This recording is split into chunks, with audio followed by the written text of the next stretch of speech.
Please place your hand over the heart and recite the Pledge of Allegiance with me. Scout salute. Pledge.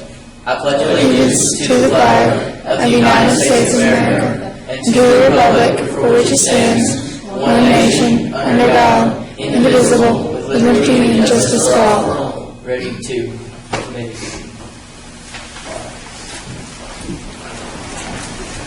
Thank you guys very much.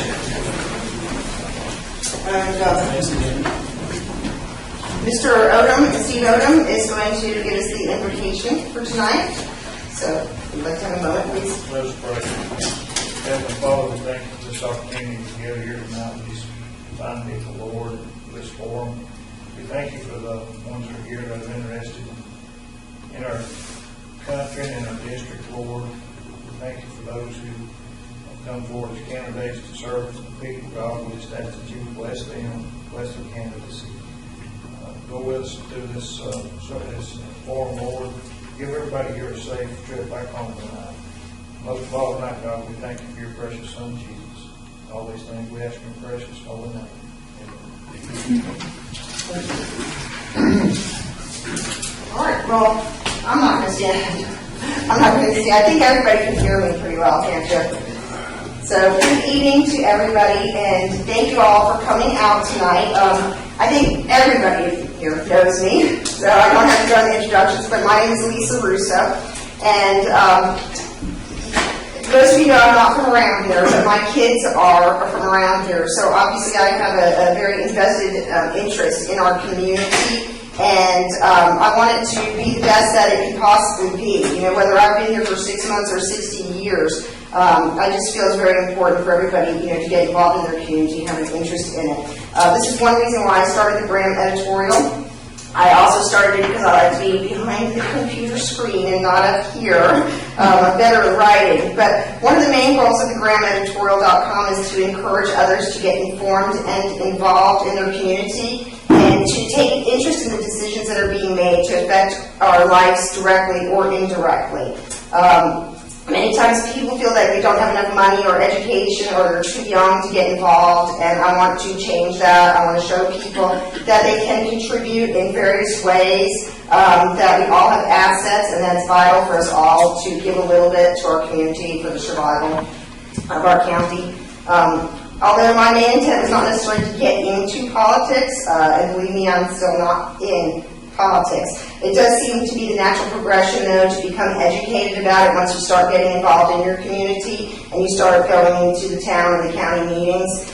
So when the opportunity came along to host this event, and I very much appreciate it, thank you very much for allowing me to do this, I decided to take my own advice and get informed and involved. So originally the intent of this meeting, most of you know, is that we were hoping to get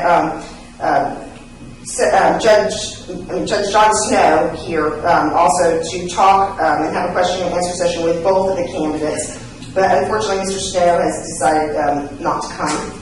He declined to come for various reasons. But the show must go on, and Senator Davis was very gracious to come here and keep the date and listen to our concerns and our questions.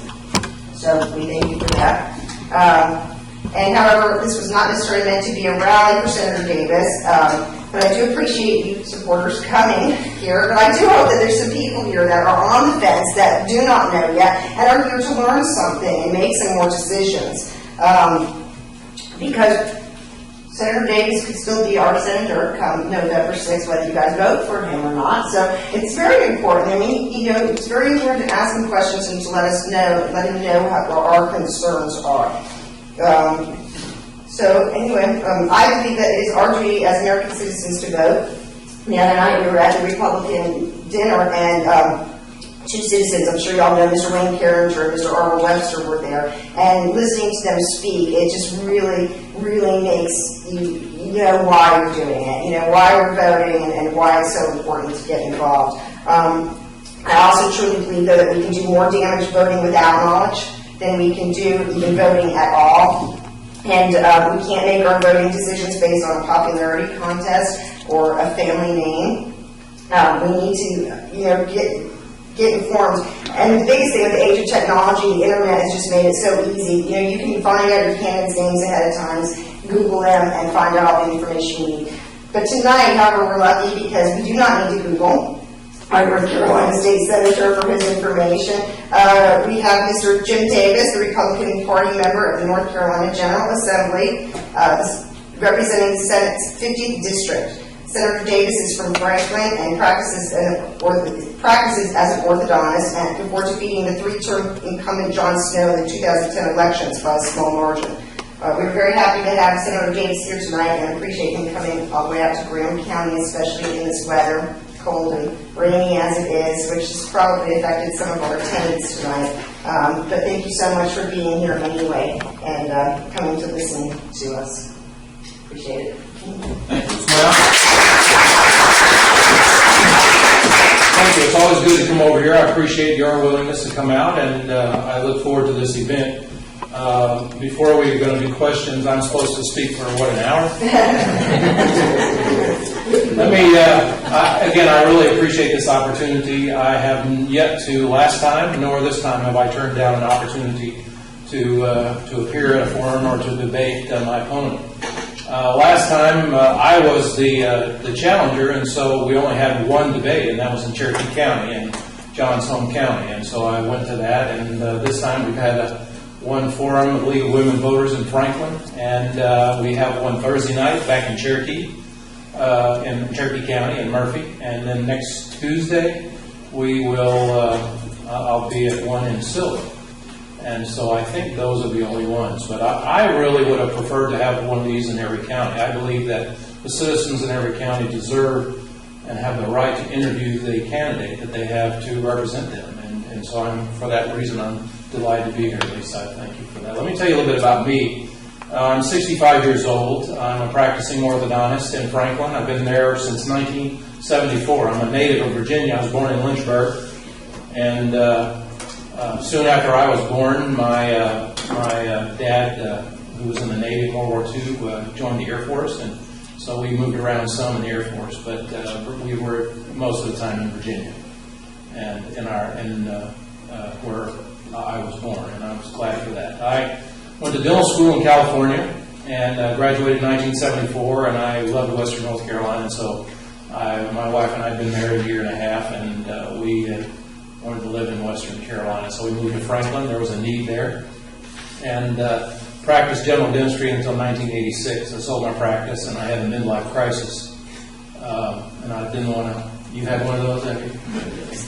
And I didn't need a red sports car, and I loved my wife, and so I went to school and went to take orthodontics, and so I was gone back to California for a couple of years, and then moved back to Franklin in '89. I've been here ever since. I've always been interested in politics. First ran for office in Franklin in '96, and I was elected to county commissioner and served from '96 to 2000. And then moved into town, changed districts, and so I ran again in 2002 and lost in the primary. And 2004 I won again and beat the chairman that year, and then in 2008 I ran and was unopposed at that time. And during my tenure there, we built schools. A Republican actually was a champion on our board in fulfilling the capital facilities part of schools in Franklin. And this year culminates the plans that we set in place in '97. And so the start of this school year is the first year in about 35 years that there are no students in Macon County schools in temporary buildings and trailers. And so I'm very proud of that. And we built some new schools and added on to other ones, and we still have the lowest tax rate in the state. Of course, I think a lot of that is due to the fact that we have a very strong tax base in the Highlands, but we're also very good at watching our pennies, and so I'm very proud of that. The reason why I wanted to run for the Senate was I realized that on the local level, so much of what we had to do was dictated by Raleigh, and I'm very local control oriented, regardless of whether you're talking about schools or county government or whatever. And in North Carolina, everything comes down from Raleigh, and I didn't believe the notion that all wisdom and knowledge emanated from Raleigh. And so I wanted to go down there and push more authority down to the local level to accompany the responsibility. So any county commissioner, any sheriff, any school board member can tell you that they're really sometimes stepchildren of the state, and we have to do what the state tells us to. And in my opinion, that really diminishes creativity and innovation on the local level. And I just think, right down to the school calendar. I mean, we dictate the school calendar in Raleigh. So I really have a problem with that. So I have some leadership positions in the Senate. I'm the co-chair of the Joint Legislative Committee on Local Government, and with a House member. I'm the Senate chair there. I'm a co-chair of the Appropriations of General Government and co-chair of the State and Local Government Committee. And so I have some committee assignments that give me a lot of opportunity to be champions of local government. And if anybody here been a county commissioner? Or, I've forgotten that you had been in one, Steve, but the North Carolina Association of County Commissioners don't know what to do with me because I keep pulling them along. They're used to having to push somebody, but I pull them along and being a champion of local government, and that's my passion. I believe that local government is the best government on the face of the earth, because those are the people you go to church with them. They're your customers, your patients, your friends. You see them in the grocery store, play ball with them and stuff, and so they are most responsive to your needs. So that's kind of where I come from. I am a Republican. I'm emphasized a conservative Republican. My hero in life is my dad, who is a Democrat. And but he says the party left him. He didn't leave the party, but he has not left the party. But he's still a conservative, and that's basically what I am. But I think that there are certainly legitimate roles in government, and we have to fund those and fund them appropriately. But I think it's very important that we make sure that we don't have more government than we need, and the things that we are doing that government is supposed to do, that we do them efficiently and fairly. I ran on a campaign, and we made a lot of promises when I ran, and I was fortunate to win. You say it's a narrow victory out of about 62,000 votes cast.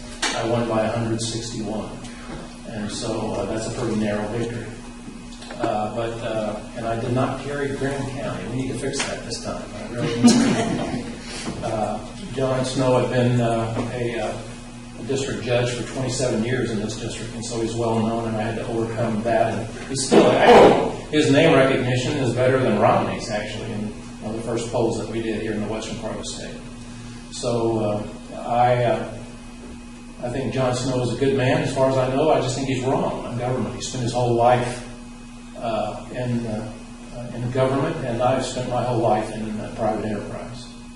And I think that makes a real big difference in your perspective and how you approach things. I went to Raleigh, and the promises that we made, first of all, we were going to get our physical house in order.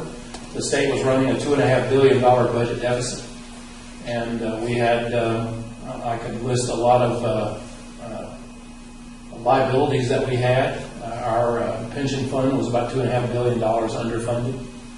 Consolidated judicial retirement system was underfunded. The National Guard system was underfunded. We had about $7 billion of tax-supported debt in North Carolina. And with the budget deficit that we had, our problem was actually worse as a percentage of our budget than California's. And most people didn't realize that. Well, we went there, we allowed the temporary taxes that the previous legislature had put in place to expire. We promised that we would do that, and we did, and we still balanced the budget. And as a matter of fact, we put in more money in education than the previous legislature of state dollars. And so we did a lot of other things. One of the best things that I was glad to be part of was we put the marriage amendment on the ballot, and that's what you got to vote on in May. And Graham County blew it out of the park. 89%. It passed 89% in Graham County. It was the highest percentage of any county of the 100 counties in the state. And we thought that that's very important. People have the freedom to live their lives the way they want to, but we think, and I believe, that there's no moral equivalent to a loving heterosexual marriage. It's the bedrock of our society. And so we felt as though there was already a law in North Carolina, but we believe and we know that putting it in the Constitution, it's going to be very difficult for an active judge to overturn that. And so I'm glad we did that. We did a lot of other things too, tort reform. We did annexation reform. It's not a big problem up here, but a lot of the more densely populated parts of the state it is. And regulatory reform, which can be an issue out here. No environmental regulations in the state of North Carolina now are more severe or more strict than the federal ones. We don't have our own set of rules here, and that really impacts how you can attract industry, because they're going to go to the place where it's easiest to do business. We also, by allowing those temporary taxes to expire and the corporate income tax we lowered from 6.9 to 4.9%, we believe that we did a lot of things to enhance the business and the economic environment in this state so that we can attract industry. And that's particularly important for Graham County. I think Graham County has the second highest unemployment rate in the state. And so we need to do everything that we can to enhance the business and the economic environment in our state and to attract business here and keep them here and allow them to grow here. And I have some literature in the back if you're interested in some of the other highlights of legislation that we passed. I'd be glad to do that, but I really would prefer to spend most of the time answering questions, what's near and dear to your heart and what's relevant to you in Graham County. And so why don't we get started with the questions, unless you have anything else that you want me to discuss. Nope, we can go around to the questions. I've got a couple of easy ones first. Start out with some easy ones. I like those. Let me just express that these questions came from, I put out an email request to most of my friends, or I talked to people, I went around town pretty much and asked these questions. So these questions, many of them come from you guys that gave me some questions. Some others were emailed to me, and then I threw in a couple of ours that we had. So that's where they come from. So the first question that we have is since being elected, what have you accomplished or been responsible for that has directly benefited Graham County? Well, I think all the things that we've done has benefited Graham County, not Graham County specifically, but what we've done has benefited the whole state, and that's by representing. I represent all of 7 counties now, and part of an 8th. The part of the county that I represent is Haywood County. And all of Transylvania County, the district has changed, and so I lose Transylvania County, the 5th district does, and it's going to be just all of Haywood County. And so I think what we've done has benefited the whole state and the western part of the state. And again, by having the committee chairmanships that I have, it gives me a unique opportunity to be especially close to the local government and be responsive to their needs. But the 3 most important issues that we have to deal with in the state now, and the polls consistently say this, is the economy, jobs, and education. And so I think that we've been very diligent in addressing those things within the confines of budgetary constraints that we have in this economic environment. So as far as specifically, I've been in contact with Stanley Furniture. They know that I'm interested in their business. I was by to see them probably about 6 weeks ago, and they say that they're getting closer and closer to breaking even, and so they anticipate staying here. And so I was glad for that. That's the #1 private employer here in this area. Another thing that I'm a strong supporter of Corridor K, and that will enhance the economic and the public safety environment in this county. Any other thing that you might have? Any questions? That was just, like I said, some of these questions came. Well, that's fine, but I mean, what we're speaking of Corridor K, since you have mentioned that, there's a question on that. You've also been an advocate of curtailing the use of eminent domain. So this question was, how does it fit in with your support of the completion of Corridor K when it encroaches on privately owned land and homes? Well, I think when you're dealing with public safety and for schools and public buildings, that's why we have eminent domain rules. Now, when you start talking about Kelo versus New London, Connecticut, and where the government was confiscating private property for economic development, then I've got a problem with that. But we had the power. On the 10 years that I was a commissioner in Aiken County, we never used that power because we thought it was very important to talk with when we needed to buy property for a school or something like that, and then we negotiated on privately. To begin with, we did the negotiation. Of course, the deal has to be done publicly, but we negotiated privately, and so we never used that. And actually, the people in the western part of the state are very strong private property rights people, and you have to respect that, as I do, because I have a real problem with the government taking property without just cause. And so I think Corridor K is a just cause to be used that, because that's going to help ambulances, emergency personnel to be able to travel better. The school buses will be safer on that road, economic development will be more attracted to this area with a good road to travel. So I think that's important. All right, we've got one on infrastructure. What are your feelings? It's kind of a three-part question, but they all kind of hit all three ways. What are your feelings on supporting law enforcement on the local and state levels? Is there a way to add more funding to law enforcement programs without raising taxes? And is there any consideration about expanding the North Carolina State Bureau of Investigation Crime Lab to Western North Carolina to make it easier for police investigations? Well, no, you can't expand the law enforcement without raising taxes. It takes money to do that, and so that's the easy answer to that one. I've been in contact with law enforcement in the western part of the state, and Troop G, Highway Patrol, is headquartered in Asheville. It's Captain David McCoy is the captain of Troop G, and we've been a strong advocate for them in the legislature. They just remodeled their. They have $1 million worth of electronics equipment, communication equipment, in a building over there, and they just remodeled it. And their remodel job consisted of putting a new tarp on the building and some different old tires to hold the tarp down. It's pathetic what they have to deal with, and it's important for that communication to be equipment to be safe, because that impacts the public safety in the western part of the state, the biker system.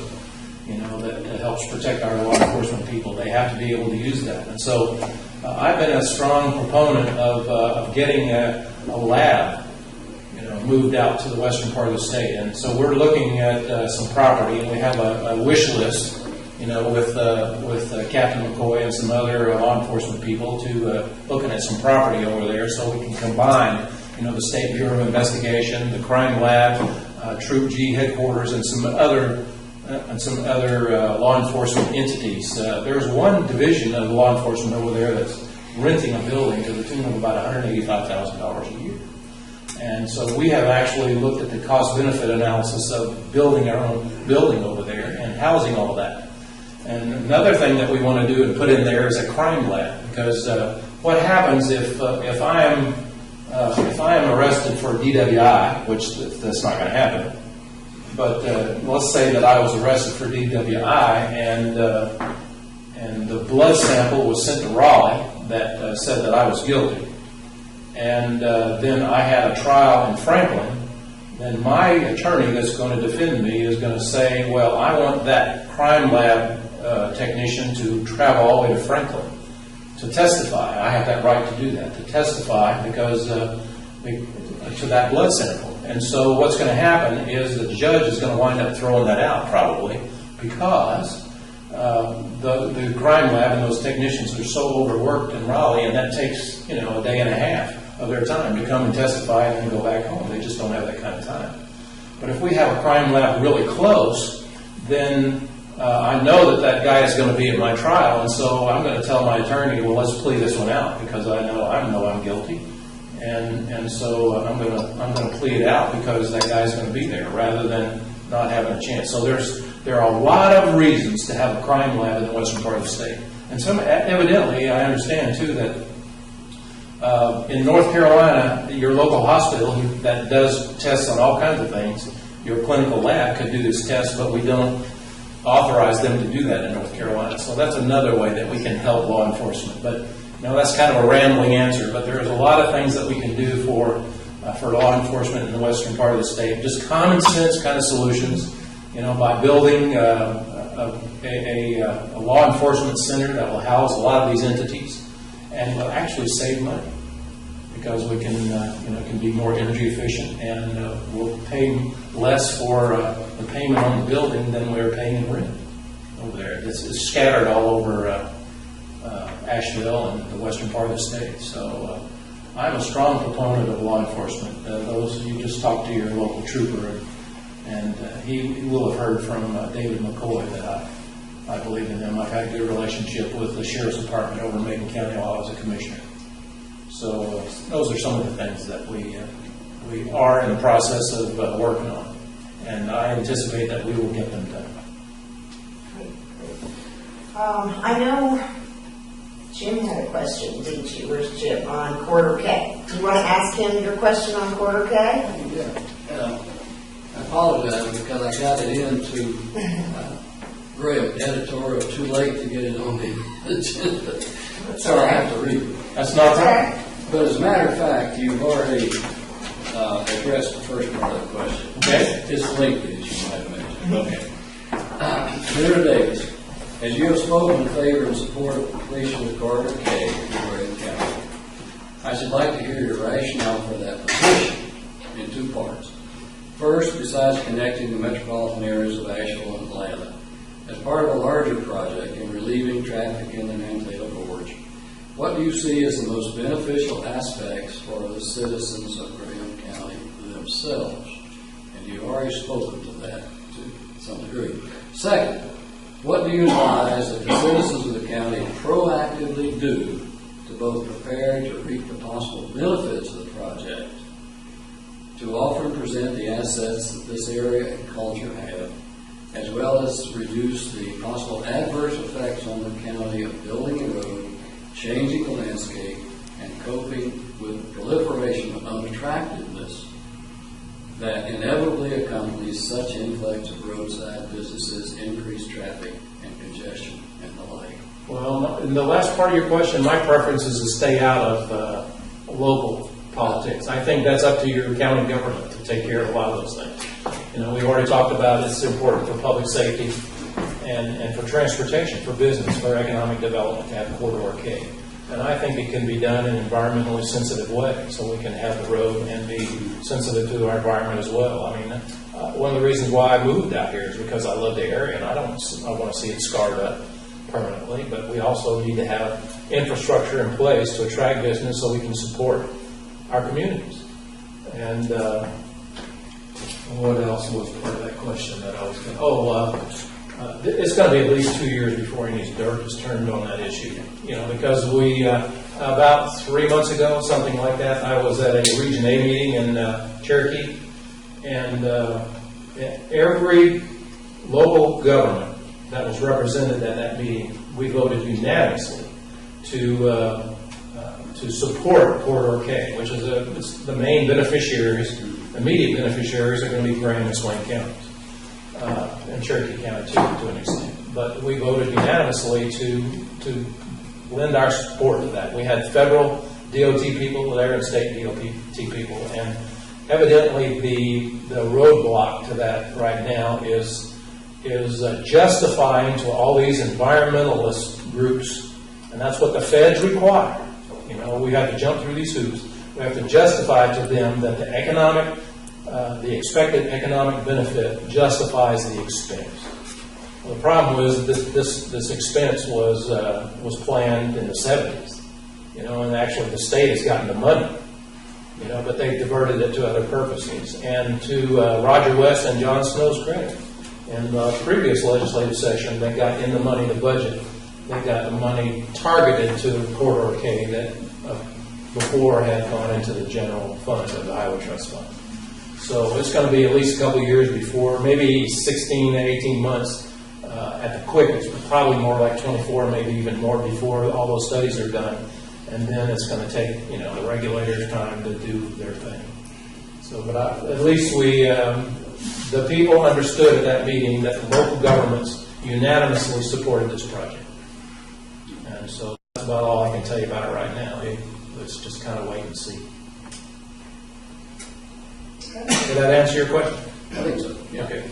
And I Good, that's all I know about it. I didn't mean to imply that the people in Graham County either have no vision or have no aspirations, but you've had a lot of experience with this sort of thing. Yes, sir. And I wondered if you have seen things that county residents did that were really productive and proactive, and seen things that the county residents did that were not really well thought out or done. Yeah, I've seen both of those. I've seen both of those, and I didn't take that from your question. I presume nobody else did either. But what precipitated my response is that I think that's a local government issue. Remember, I'm not from a top-down kind of a thing. I think Graham County has enough talent and enough creativity and enough insight to know what's best for Graham County. And so they'll figure it out. And I think the best thing for the state is to stay out of it and let them do it. You know, I just can't, these people that keep coming to Macon County, when, I'll give you a quick story about Macon County. We started a watershed protection ordinance, and that's what really got me going. In Raleigh, they decided that we had to have a watershed protection ordinance. I happen to live in an area where, before I lived there, or after I moved there and bought some property, the town decided they wanted to take water out of Cardiga Creek, and so they put in the watershed protection ordinance, which meant that you had all kinds of restrictions on your property, what you could do close to a stream, you know, a perennial stream, and all this kind of stuff. And one of the regulations was that you could only have so many animal units per acre. And so I went to a public hearing, and I asked the commissioners, I said, tell me about this. Are you going to reduce my property taxes because I have limited use of it now? No. And I said, well, tell me about these animal units. You know, what does that mean? And they didn't know. And I said, well, if I have a cricket farm or an elephant farm, don't you think that's a little different? And so, and that's the kind of stuff that you get from Raleigh. See, they want to have one size fits all. I believe that Graham County knows what's best for Graham County. My job as a legislator, as a senator for Graham County, is to do whatever I can to help you effect your plan. Not to tell you that I know what's best, because I don't. Thank you. Sure. I have a couple questions on education. As much as you are for raising the limit of charter schools and keeping the funds with the child, where do you stand on homeschooling? Oh, I think, you know, this is America. You have a right to homeschool your parents. I mean, and you should. Freudian slip. I guess the question is do you see any funds going to people who homeschool, such as like charter schools, because it's just an alternative? Yeah, I don't see that happening anytime soon. I think that there should and could be some resources, some online resources that you can use that the state funds. But as far as I don't think it's going to, we're going to have the opportunity for vouchers or anything anytime in North Carolina. Now, I'm a strong proponent of public education, but the problem with public education is, again, they make all these rules that apply, and nobody can, you know, everybody has to meet the same thing. It just that doesn't fit. You know, downtown Raleigh has a different kind of a school population than downtown Robbinsville, and some of the things just don't work. And we all would allow flexibility so that local people can be in charge of their local school. I mean, in the Senate, we can pray in Jesus' name. Our chaplain there prays in Jesus' name, and you can't do that here in the auditorium of the school. And I just have a problem with that when you're dealing with a Christian community. You know, I've been to school with those of the Jewish faith, and they don't share the same faith tradition I do, but that doesn't offend me. And I celebrate the difference, but just don't expect me to fit into your box all the time. So. That's my whole philosophy of government. I think there have to be rules that we in a society have to live by, but we ought to keep those to a minimum in order to keep order. According to the Grand Star, Graham County ranks 113 out of 115 school systems in North Carolina for per pupil spending. And apparently North Carolina is 42nd in the country for per pupil spending. Knowing this and presuming we are not going to be able to significantly increase the budget, what, if any, reforms can be made to the current system to improve the outcomes? Well, when you talk about per pupil spending, that presumes that money is the driver of output, and I just don't agree with that. I don't think money is the only determinant of public education success.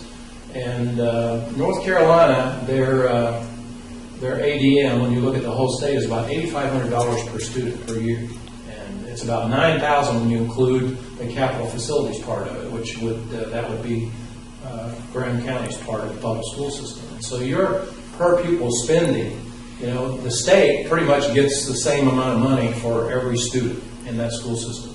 And so the variation in the state and per pupil spending would be related to what the commissioners spend for capital facilities in Graham County. And again, that's a local issue. That's up to them. But I didn't bring the research with me, but I've got the performance numbers for Graham County, and they're a lot better than 113th in the state, I'll tell you that. And so money is important for education. We have actually, in the last 2 years, we've increased state funding of K through 12 education. K through 12 education is 37% of our state budget, and 56% of our budget is education. And so we have increased state funding. The previous 2 legislative sessions in Raleigh reduced state funding by about $2 billion. They supplanted it with federal EduJob stimulus money. And rather than showing leadership and cutting the budget in other places, they just kept funding the other places of the budget and used the federal EduJobs money to keep our schools going. And we need to keep our schools going, but the train wreck happened when that federal EduJobs money ran out, and so they expected us to make up the difference, and we couldn't afford it. Remember, we had a $2.5 billion budget deficit. But through a lot of I think hard decisions and leadership decisions, we were actually able last year to increase state dollars to K through 12 education, and this year we increased state dollars by about $251 billion more. Plus, we put $27 million into an education reform package that rewards good teachers or allows local school LEAs, local education administration authorities to decide how they were going to reward teachers, and the funding was there. We also put in some reform measures that required, basically, that a third grader had to read at the end of third grade level before they went to fourth grade, before there were no social promotions. And in addition to making that requirement, we put money behind it. So we put in extra money for teachers and summer programs to get those kids up to speed. Because students, they learn to read the first 3 years, and then after that, they're reading to learn. And research shows that if they're not reading at grade level 4, when they start grade level 4, they have a much higher risk of dropping out of school and failure. And so we want to bring those kids along with the rest of the kids. So we put money behind it. But there's a lot of rumors out there that we drastically cut education dollars in our state, and that's not true. We increased state dollars. The problem is that $1.3 billion of EduJobs money per year was gone, and we didn't have the resources in the state to continue that. Well, this year, first year in 5 years, all state employees, including teachers, got a 1.2% pay raise, and we fixed their health insurance plan. Their health insurance plan was going about $500 million in the hole every year. And we moved the responsibility of the health insurance plan over to the Treasurer's office. That does a remarkable job with the retirement plan, and so we put them in charge of the health insurance plan. And this year, they're looking at about 20 or 25 million in the black instead of $500 million in the hole. So we've done a lot of things for education this year. Would more money help some places? Yeah, more money would help some, but we're broke. And regardless of how the esteem that we hold our teachers in, our government, just like individual households, has to make some choices. And the reality of it is our K through 12 budget, our governor proposed cutting K through 12 by 5.3%. And the final number was that the legislature cut it 5.8%. And so I think that we did a great job. I know we did. All right, we've got a question on campaign elections, and it's talking about photo IDs. It's been said that requiring people to show photo IDs at the polls will make it harder for some people to vote, especially with absentee ballots. What is your response to voter ID requirement? Well, I think voter ID, the really desire there is to cut out voter fraud. And voter ID, there is a problem with voter ID and fraud, but the biggest fraud is probably absentee ballots. And so we need to put some places in some rules and regulations in place so that our elections are held secure. I want everybody's vote, regardless of how you vote. I want it to count, and I don't want it to be diluted by somebody that's not entitled to vote. And voter ID laws are passing muster in the Supreme Court. When Indiana and Georgia, their case came up before the Supreme Court, Justice John Paul Stephen, in a 6-3 majority decision, said that in a close election, voter fraud could make the difference in that election. And so he voted with the majority on that one, saying that reasonable safeguards were warranted. And after voter ID laws took place in Georgia in 2008, the minority population voted in record numbers, which meant that if they wanted to vote, they had a free voter ID. So if you didn't have a photo ID there, you could go get one from the state, and they could. Of course, I'm sure something about having an African American, a black presidential candidate motivated them to get to the polls, but the bottom line is they were able to. The voter ID requirement didn't keep them from exercising their right to vote. Some people say, well, that's a right, and so you shouldn't put any barrier in front of that right. And I think that if that was the case, we have a right to bear arms, but nobody's buying any gun. So reasonable. Our citizens should expect that our elections are done fairly and they're counted properly, and every effort that we can make to ensure that our elections are secure without putting an undue burden on the voters, then I'm all for it. And so I supported voter ID. The governor vetoed it, but with a Republican governor next time, I anticipate that it will be passed, and we have plenty of Supreme Court decisions, so there's been our law closely mirrors one of the other ones that will pass constitutional muster. Does anybody else have a question relating to some of the things we talked about out there? Sure, Mr. I Gamble? have a quick follow-up on the education. I think I heard you say that vouchers aren't going to happen. I don't anticipate it happening anytime soon. It would seem that in a lot of cases, private sector, given the option, private sector performs better or worse than the public sector. Education possibly one of those, especially when you look at private schools, Catholic schools, things like that. I'm just wondering why you seem that, is it just because there's all legislative will to make it happen in this state? Or? Yeah, I didn't say I wasn't in favor of it. I said I don't think there's a legislative will to do that. I'm not in favor. And when people, you start talking about vouchers and stuff, they think you're trying to destroy public education. Yeah. But folks, we have in the educational system in North Carolina, 40% of our kids do not graduate on time. Of those that graduate, that go to North Carolina community colleges and universities, almost 70% require remedial work in at least one subject. About 25% require remedial work in 4 subjects. And so we need to transform how we're educating our kids.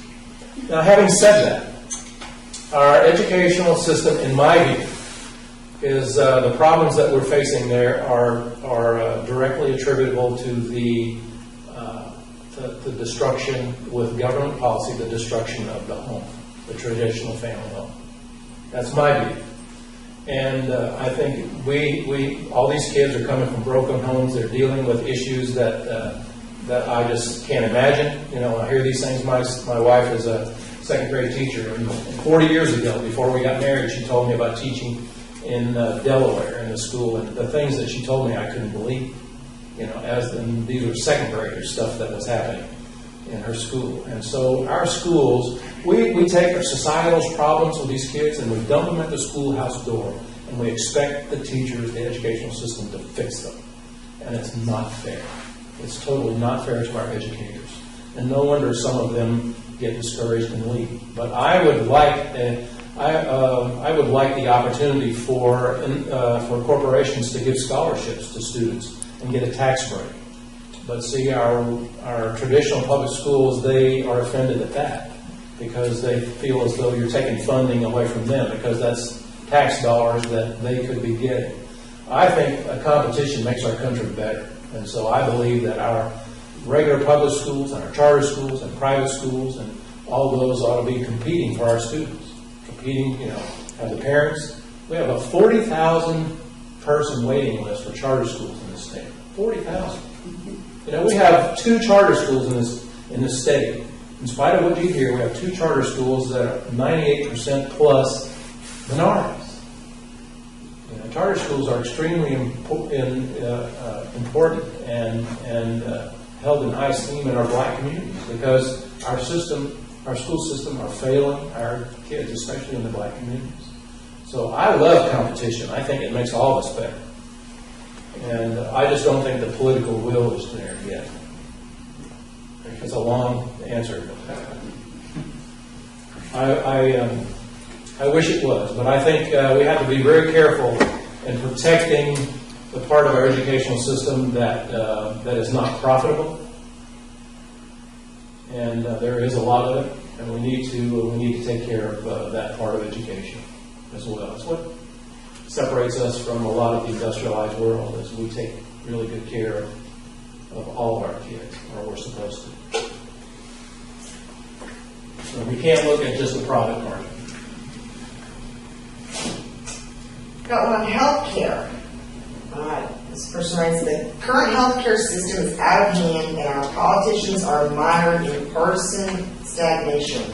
Citizens are desperate. Younger voters have expressed that they are voting Democratic just because they want healthcare. I actually was told that myself. I was talking to a friend and she told me that she didn't know why she was voting Democratic, just because she wanted healthcare. So in the event Mitt Romney wins and Obamacare gets tossed out, apparently Romney's plan is to give health care back to the states demanded. If this happens, as a state senator, what would you do or suggest? Well, for Medicaid is the fastest growing part of our budget in the state. It's actually our revenue for the state this year was up about $220 or $230 million above what we projected. Medicaid expenditures are $300 million over. And so there's no question that we have to do something about our healthcare system. And I would much prefer having 50 labs, 50 states, working on this problem and sharing information rather than having everything dictated from Washington. I was not a big fan of Romney's plan for Massachusetts, but the difference between Massachusetts' plan and Obama's plan is I can leave Massachusetts.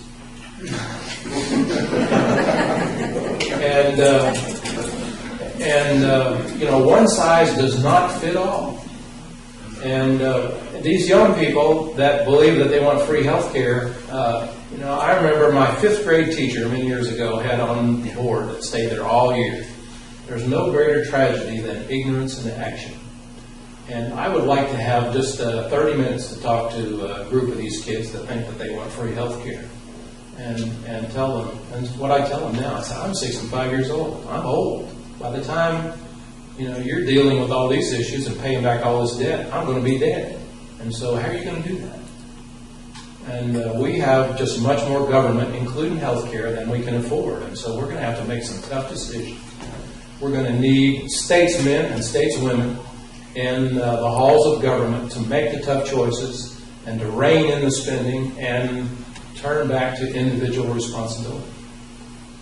Why in the world are you going to... I told these young people, I said, okay, if I'm going to be covered under Obamacare and I'm a free citizen, I'm going to be like Evel Knievel and I'm going to jump school buses on my motorcycle every weekend. And every Monday morning I'm going to be at the hospital getting patched up. And who's going to pay for that? Do I have a right to do that?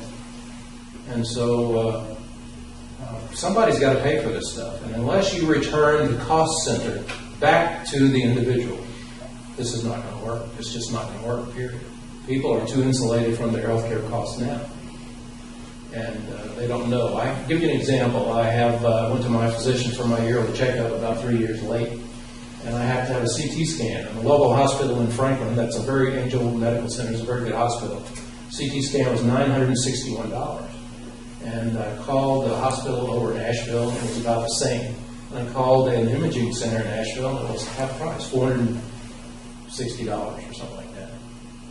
And the reason why these hospitals charge so much is because they have to make up the difference for the uninsured and the Medicaid population. They're only getting about half of their costs for their Medicaid expenses.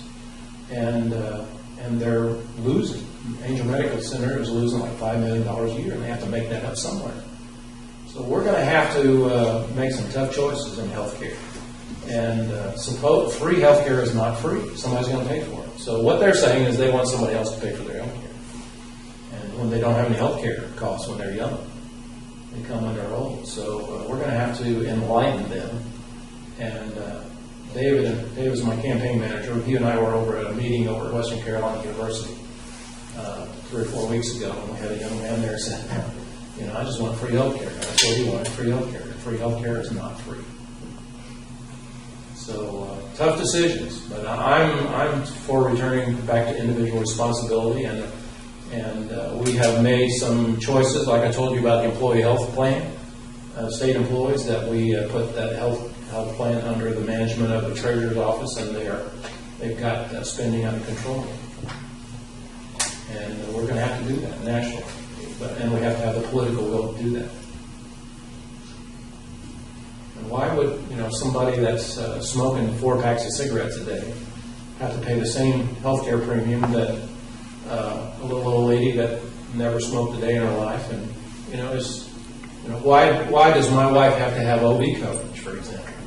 Why can't you tailor make your insurance to cover your needs? I don't drink or smoke. My grandfather was an alcoholic, and so I decided I better not get involved in that. But if you drink responsibly, that's your business. Tobacco has no redeeming qualities. And that's coming from a guy that spent a lot of time working in tobacco fields in Virginia.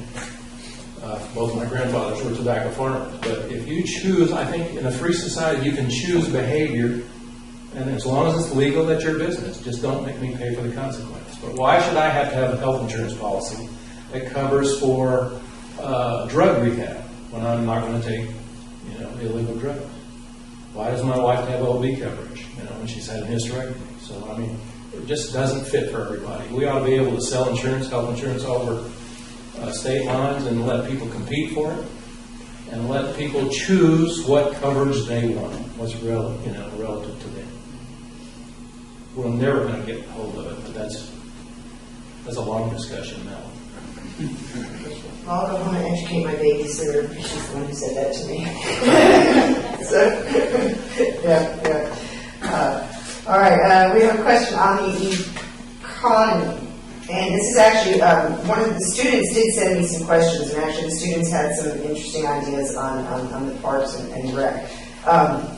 According to the North Carolina Department of Transportation, approximately 64% of land in Graham County is part of the Nantahala National Forest, which is managed by the U.S. Forest Service. Although the ownership of this land is beneficial to preserving the area's natural resources, it contributes little to the county's revenue. So that was that quote. Our economy depends on tourism, and our natural resources are the draw. The parks are owned by the government, yet their budget is severely limited, so much that they cannot maintain the current trail systems properly or install even necessary trash receptacles.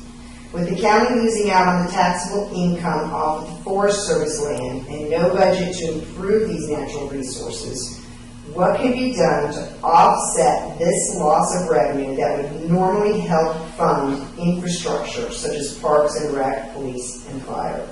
Well, they're not going to sell any forest land. I can say that's what the kids asked, actually. The kids asked whether they can sell for forest. That's not going to happen unless, we might have to start selling it to pay back China someday. I don't know. I hope in my lifetime it doesn't happen, or in my kids' lifetime. Actually, I think that all this national forest land contributes to the economy of Graham County quite a bit, with tourism, fishing and hunting and all the rest of it. And you're right that we have budgetary problems on the federal level as well, so that the trails and the parks and stuff are not maintained as well as we would like. But Western Carolina did a study several years ago, and I was sharing this with David on the way over here, that said that by selling that national forest land, the burden that it would place on the local government would not really be of benefit to the community.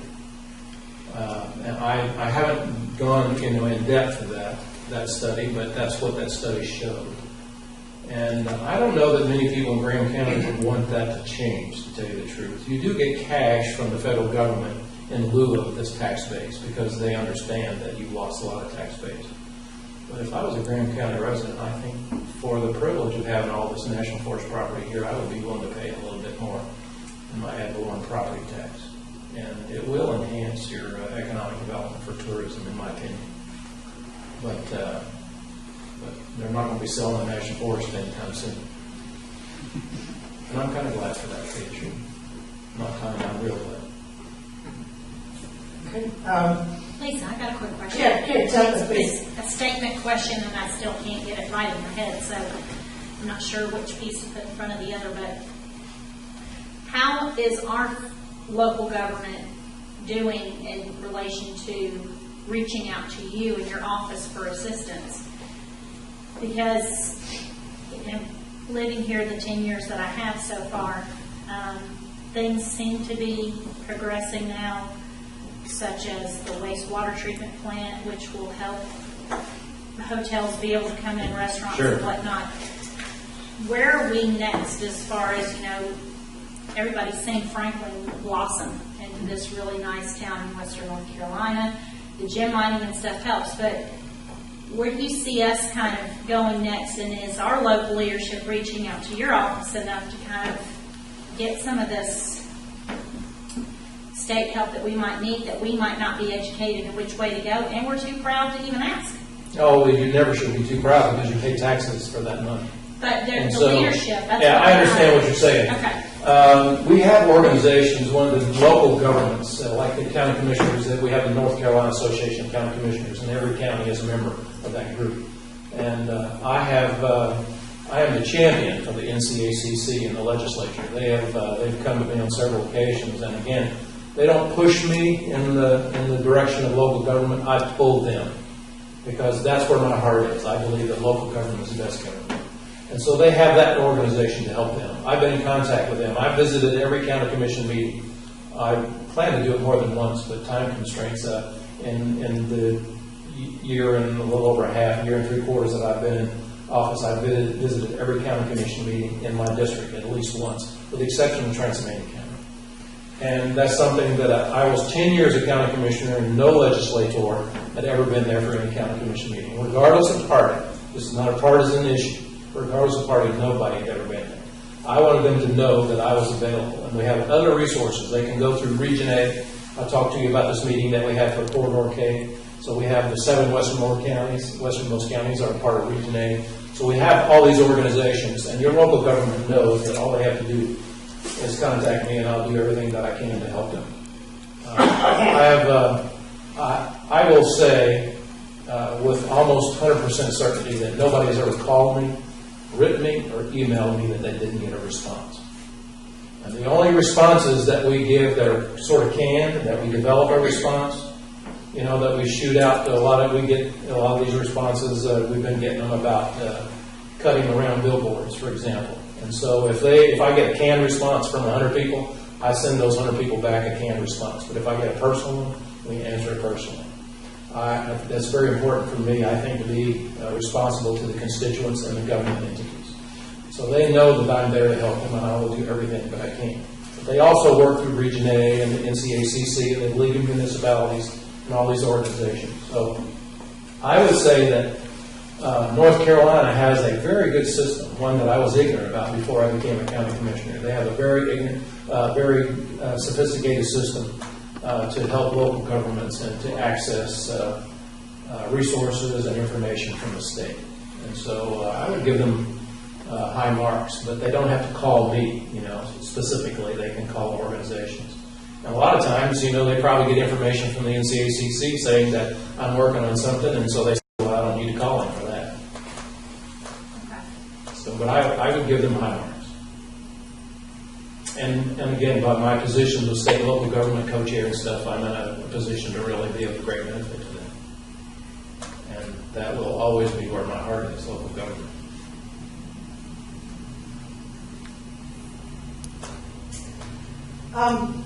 We've got a question, and some of it's answered in your pamphlet, but the question was, how are we to support local businesses encourage our youth into being entrepreneurs, and attract new industries with the current tax structure and regulations. Now, according to your informational pamphlet, you have worked on these issues through some of these House bills and Senate bills, but some of these people may not understand and know about this. So can you kind of elaborate on that more? I think we have to quit penalizing success and making it more and more difficult for people to succeed and make them jump through a bunch of hoops. I'll give you an example that's specific to Western North Carolina. Jackson Paper in downtown Sylva, probably most of you have driven by that one where, somewhere along the line. Jackson Paper employs about 117, 120 people. It varies a little bit. Several years ago, a Department of Environment and Natural Resources, DENR it's affectionately called, in Raleigh, showed up and said that we want to, we're checking your emissions from your smokestacks in parts per million of arsenic. And right now the regulation says it's 10 parts per million, and we want you to reduce it to 4. And so Jackson Paper is owned by some individuals, some private individuals. They spent $200,000, $200,000 with attorneys, environmental regulators, engineers and stuff. And what they found was 2 big things. The first is the technology did not exist to bring their emissions from 10 to 4 parts per million of arsenic. And the second one, the most interesting, was that arsenic occurred in the air in Western North Carolina at 10 parts per million. And you think that is absurd, but that's one reason why we changed it. So here this company, private company, spent $200,000 on dealing with this issue that was a government made thing, when they could have been investing it on a new piece of equipment, or a couple, 3 employees, or making their their building bigger to handle their workload. So those are the kind of things that we need to do. Evergreen over in Canton is part of my district as well. Evergreen employs 1,200 people. They have a payroll of $80 million a year, and they have about almost $250 million worth of economic impact in that area. And unless we can get them a clean source of energy, right now they're burning 10 carloads of coal per day. And they have to get rid of all that ash. And now the EPA is regulating CO2 emissions. And burning coal is a real problem with CO2 emissions.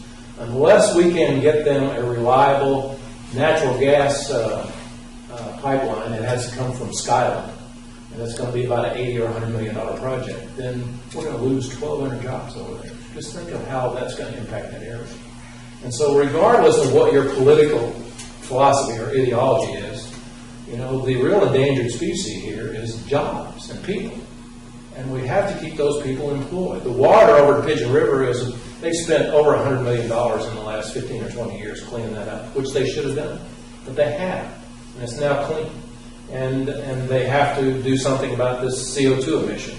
But we need to hopefully delay that so that we can put monies together so we can run a natural gas and industrial-sized natural gas pipeline at Evergreen. An old Champion Paper is now Evergreen. And so we have to deal with things like that to make an environment friendly. We ought to be in the customer service business, to go and tell them, whether you're talking about your local building inspector or a state employee, we ought to be going to our businesses and our people and saying, what can we do to help you? What's your problem? Let me tell you how we can fix this problem. Instead of putting bureaucratic hurdles in front of them all the time. And a tax structure that penalizes hard work and success. We just cannot, continue to do that. No wonder we're, foreign countries are eating our lunch. And corporations, I hear people say, well, all these jobs are moving overseas. Well, by golly, I'm in business to make a profit. And if the environmental, regulations and the other regulatory reforms that we're dealing with are making it difficult or impossible for me to make a profit, then I'm out of here. And I'll take my company somewhere else. I don't blame them. They're not in the business to create jobs. They're in the business to make money. When they make money, then, we all share the benefit. We employ people. And they have benefits. And so I think that's the biggest thing that we have to do. And that's not something unique to Graham County. That's unique, that's all of North Carolina. I've gotten a couple of questionnaires about what are you going to do to help Graham County or what are you going to do to help Macon and Jackson. The same thing I'm going to do to help all the other ones, the rest of the state. Is get the government off your back and let you use your ingenuity and your hard work and your drive to be successful. And to be there and see what we can do to help, rather than making up arbitrary rules, you know, like the emissions of arsenic that are going to, you know, waste your time and money. I mean, that's a true story. Can you believe it? Yeah. And that guy, one of the owners of that plant told me that, and I said, "You're kidding, right?" And he said, "No, I'm not kidding. We have a lot of things that we do. Do you know that in North Carolina we now license hair braiders? If you're going to braid hair in North Carolina, you have to have a license. You need a hair braider, right? You know, that's just totally absurd. We're doing a lot of things poorly. We're doing a lot of things well, and we're doing a lot of things that we have no business doing. Now, why in the world? And we have continuing education requirements for hair braiders, for Pete's sake. Now, we had a ferry system in the eastern part of the state that we were paying $2 million more per year to pay for the collectors of the tolls than the tolls that we were getting. And so we could save $2 million by letting people ride for free. And that's the gospel truth. But see, these things happen because they've always happened. You know, they were put in place years ago, and nobody ever did a cost-benefit analysis. And that's not party-specific. You know, all parties, government is culpable, regardless of who is in charge. And so we need to I'd love to see us do a periodic review of everything that we're doing on the state level. Look at it every 10 or 12 years. And we put this in place for what reason? You know, is it working? Is there a cost-benefit analysis? And, you know, if you're going to license hair braiders, then you got to have an inspector that's going to do that. And they have a car and an office and a health plan and all the rest of it. And we shouldn't be doing that. We just have so much, waste. Listen, this is America. This is a great country. Well, this is going to be tough to get out of this problem, but we can do it. But we have to start using some common sense. And the people on the ground understand it, because they live it every day. But in government, we do this because we've always done this. I'm gone preaching, I'm sorry. Well, that actually goes into the next question about this person wants to know there are state programs that are remaining that you feel are non-essential and should be cut. Yeah, hair braiders. Yeah, let's hear that one. And are there programs that you feel are essential and should have increased funding? Yeah, well, we have, I think, education programs that work, we need increased funding. These poor teachers that every 2 or 3 years, I have 2 younger sisters. There are just 3 of us, and each of my sisters is a teacher. They both have master's degrees. My wife is a teacher, and what I hear from teachers is that they start changing a new way of teaching every 3 or 4 years. And what happens after 20 years is they're doing the stuff that they did 20 years ago. Only it's new to these people.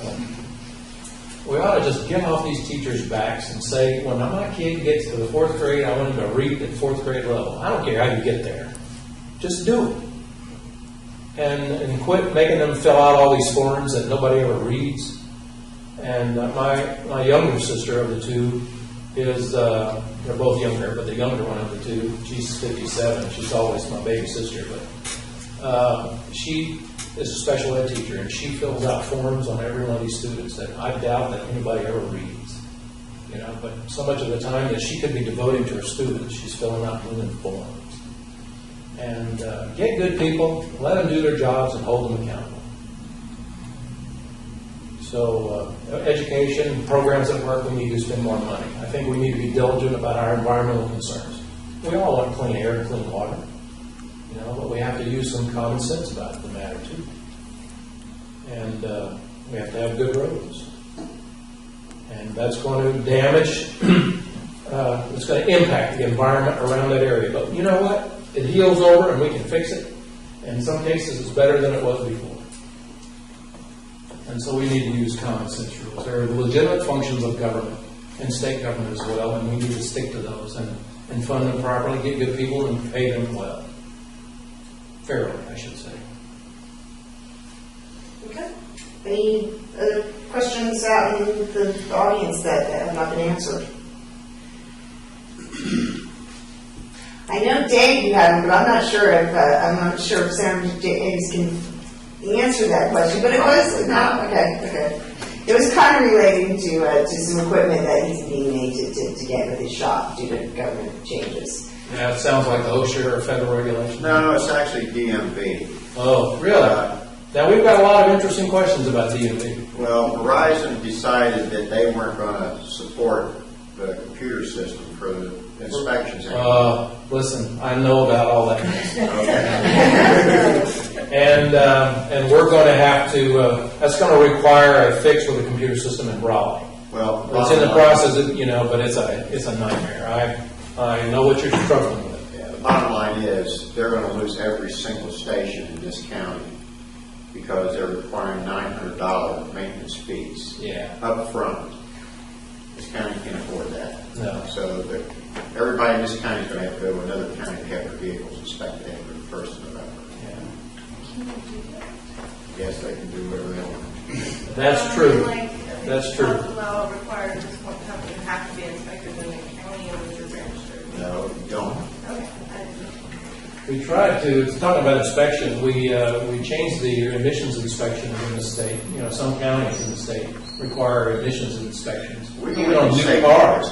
Even on new cars. So that's absurd. Actually, a safety inspection on a new car is absurd, but there's a very powerful lobby of automobile dealers and service stations that squelch that. So we were lucky to get the emissions.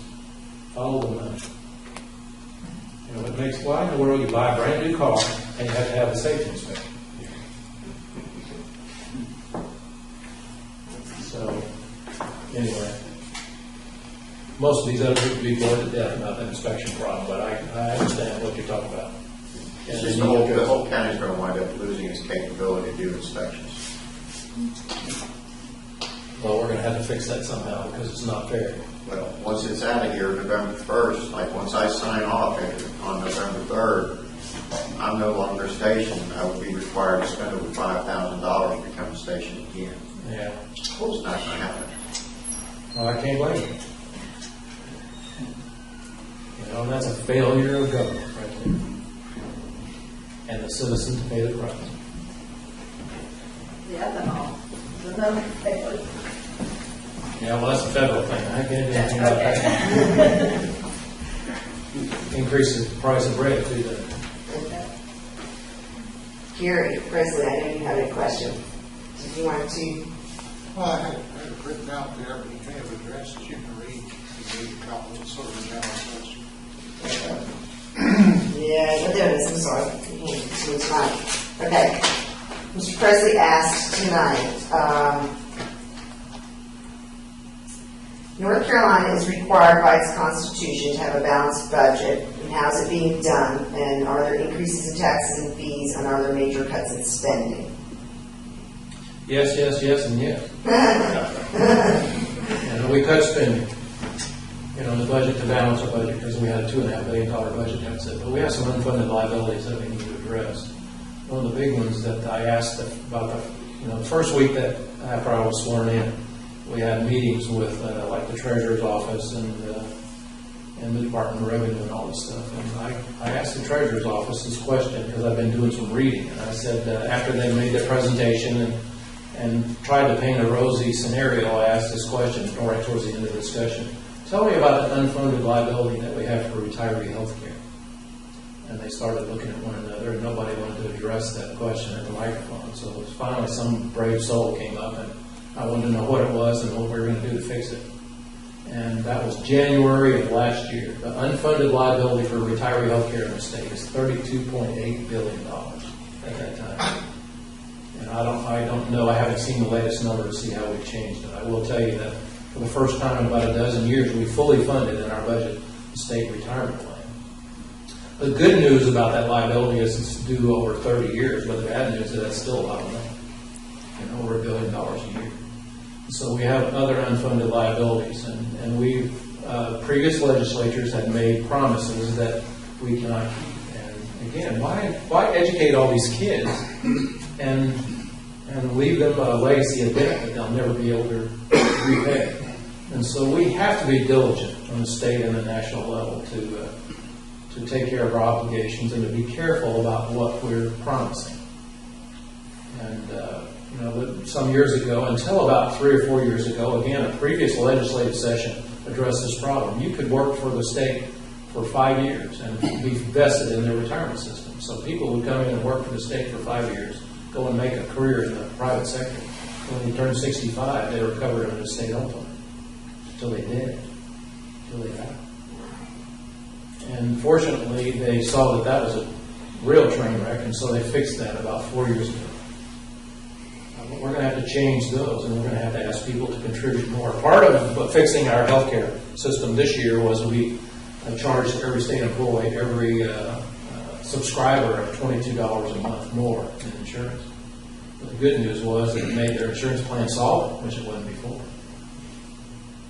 So we need to look at all those things. But I will tell you that we have some really sharp business people in the legislature on both sides of the aisle, and with a concerted effort, in spite of all the bickering that you see on the TV, that's not like that in the legislature in North Carolina, especially in the Senate. It's a more reserved group, more I started to say mature, but that would be, the House is a different animal. They have 120 personalities, we only have 50. But there are some incredibly dedicated public servants on both sides of the aisle. And there are snakes on each side of the aisle.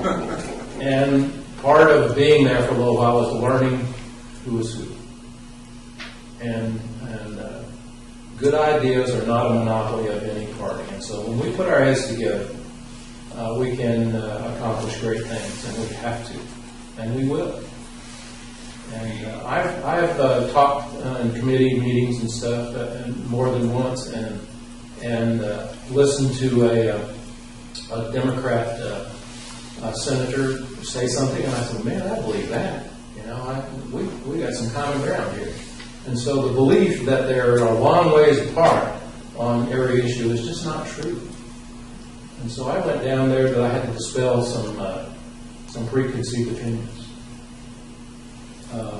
about government and what the responsibility and the role of government. And there are a few loose cannons there on both sides of the aisle, and you just have to learn who they are. But there are some incredibly dedicated people that are there. We make $13,900 some dollars a year salary. Well, I knew that when I asked for the job, and I'm not complaining. I'm just saying that people that think that you go down there to make a lot of money, it's not true. I get $566 a month for expenses. When the legislature's in session, we get $104 a day to take care of living expenses. That would be, for me, it's a motel and food. And I get $2,000 per 2 years for legislative session for office supplies, $2,000 or $2,500 a day. And it's not a lucrative position to have, but I will tell you it's incredibly rewarding to make a difference. That's what I went down there for, to make a difference. And I really believe that we have. And I also believe that within the next couple of years that we can transform this state. The Democrats controlled North Carolina for 140 years. And in my opinion, for most of that time, they did a pretty darn good job. But they've lost their way in the last few years, in my opinion. And government and corporations and things need to be shaken up every now and then. Reevaluate what you're doing. So I think that's a good thing. And if we don't fix this state, then we ought to be thrown out too. Try somebody else. But I will tell you that what you see on the news is there's nothing like that in Raleigh. We have spirited debates that are very respectful. And some incredible public servants that I'm honored to be among. Yes, sir. Congress recently passed a law that prohibited them from benefiting from some of the laws that they passed. It took 200 years, too long to do that, but they finally got around to doing that.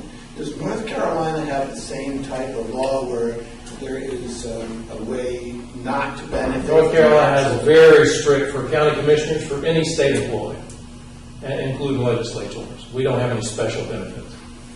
You have to be very careful. More than once, and I shouldn't say, just about every legislative day when you're in session, when you're voting on a bill, somebody will recuse themselves from that vote because Maybe some guy is we have one guy there's the largest watermelon farmer in the East Coast, Brent Jackson. And when something comes up that could benefit him, then he has to recuse himself. We have a car dealer, Harry Brown, that has to recuse himself. We have attorneys that are maybe representing a certain group, and so they have to recuse themselves. And you fill out a paper, I forgot what the form is, I've never had to fill one of those out. And then you present it to the President Pro Tem of the Senate, who is the Lieutenant Governor, and you're excused from that vote.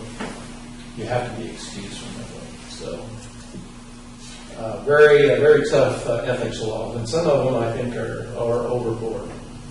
I think most of that stuff is taken care of by getting,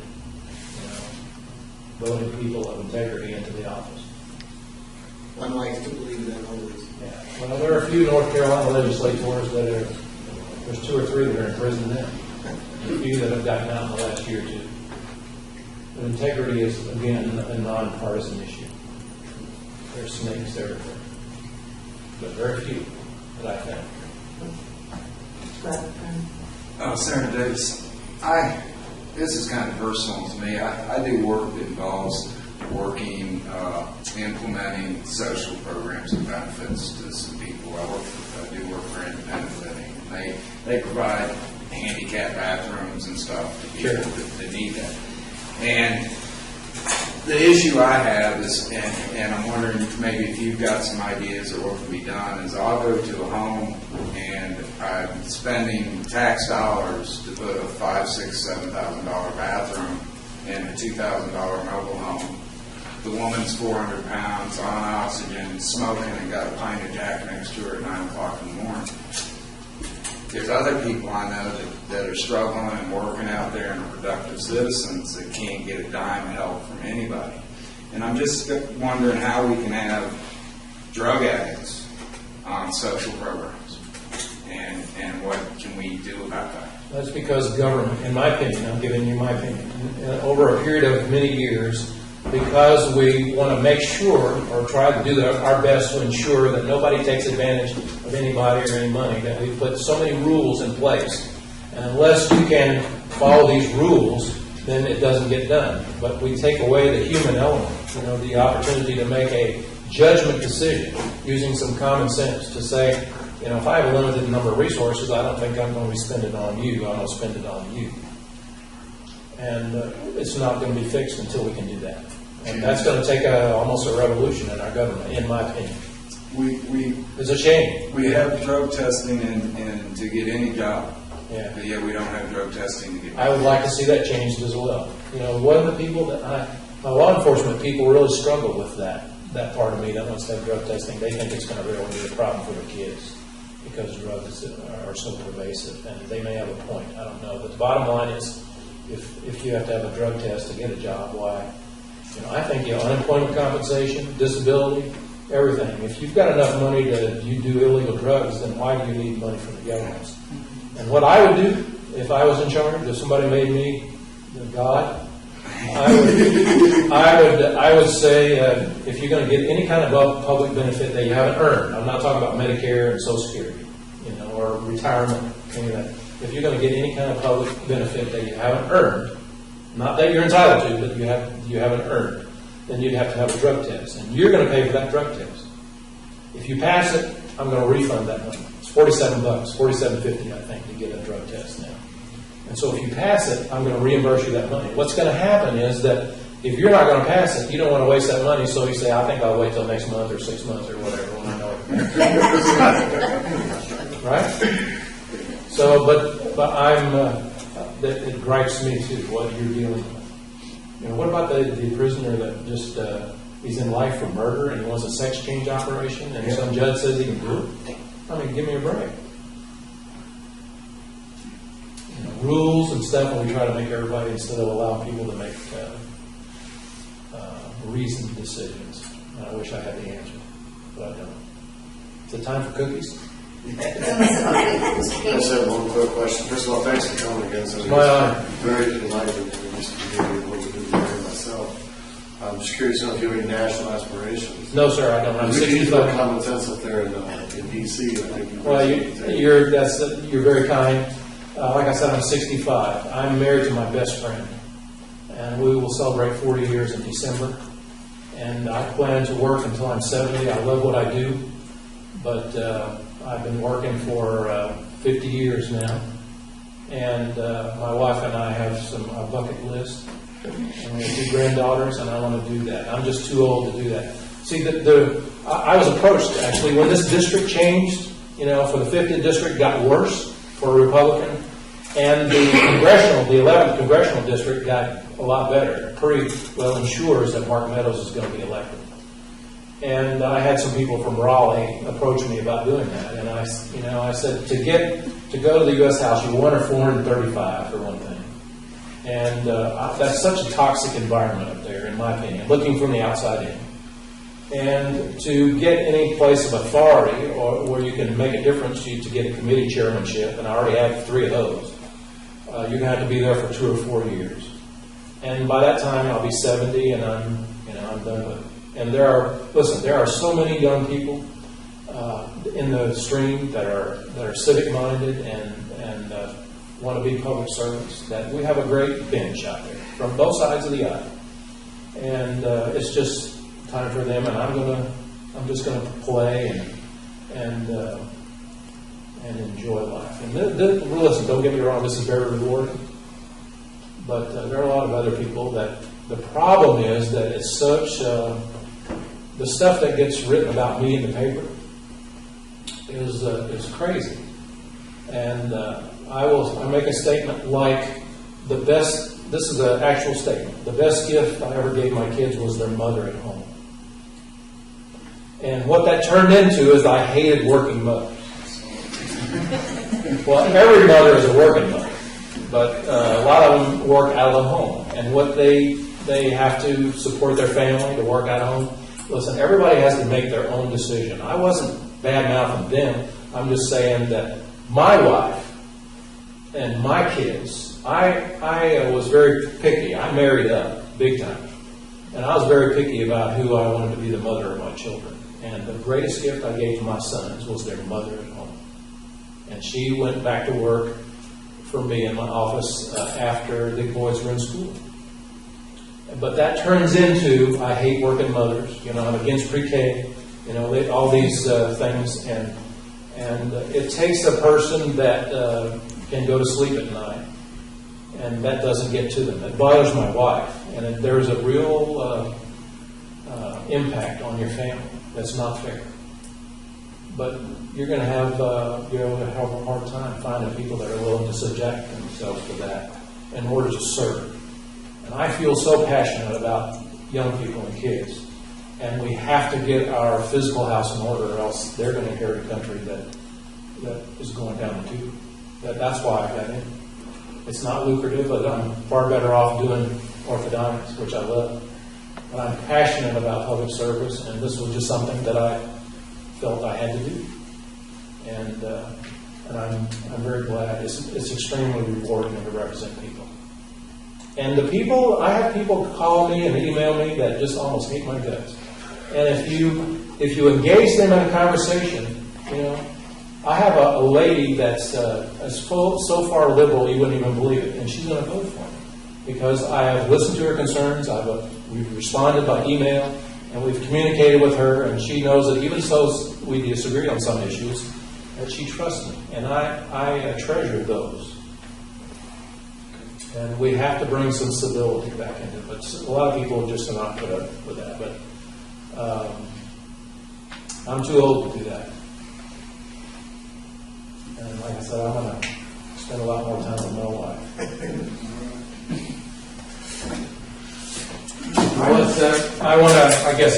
I'm sorry that I rambled on some of these things.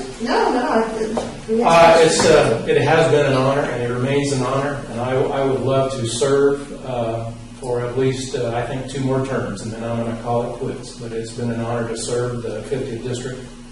I've worked hard at it. We've done a good job. The biggest thing we've done is get our physical house in order. And I would love, there's a lot more to do. And I would certainly like to have your vote and your support. I appreciate it.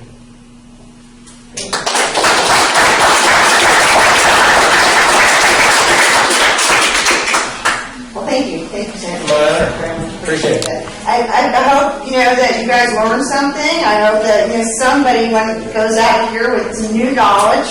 And don't forget to check the grandeditorial.com and tell your friends who didn't get here. I will put the questions and answers up here, so that for those that didn't get to come out, they can check it on that. And I've got a quote that I just really love, and I got to end it. Bad politicians are sent to Washington by good people who don't vote. So please, guys, please get out there and vote, and make sure your friends and family get out there too. And thank you all. And please. I think we'll, thanks to the Grand Editorial for doing it. Thank you. And please, I planned on a little more people, so please take some cookies home and water if you want. My kids will go stir crazy with all sugar. No, you will. Yes, that's right. That's right. Thanks, Lisa.